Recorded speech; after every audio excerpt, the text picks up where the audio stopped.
Hali bir dağı bir yanı sarınım var, sensiz yaşamasman negen. Şu sarınımını bağışlayman, gelgen şu barda konakların sağlığından.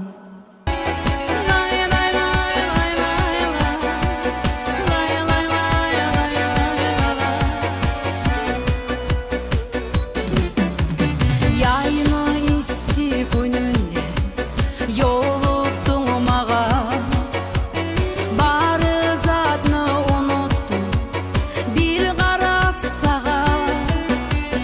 Gözlerinin terini battılar yemin, seni görgeni gülleni unutar yemin. Sensiz men nechik yaşaganda, aşımın içik aşağında, yalnız sensin oyumda meni.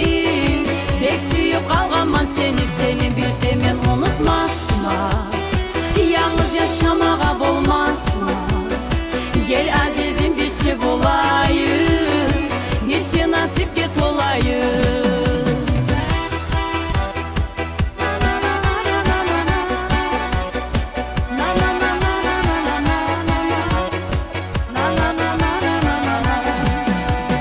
Yaşaumun suyunçu ay oğlum meni, yaşanımdan artım su yemen senin.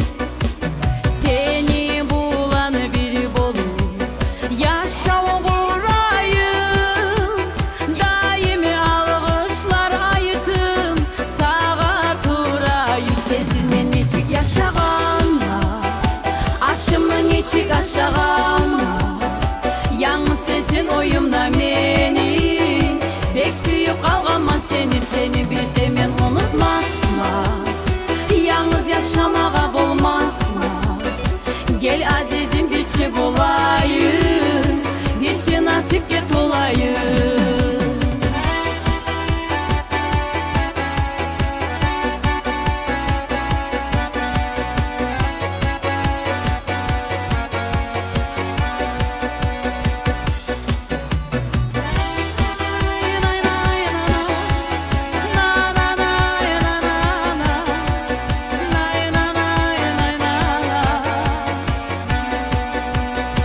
Sensiz men nechik yaşaganda, aşımın içik aşağında, yalnız sensin oyumda meni. Bek suyup kalgaman seni bir demen unutmasma. Yalnız yaşamağa bolmasma. Gel azizim birçi bulayım,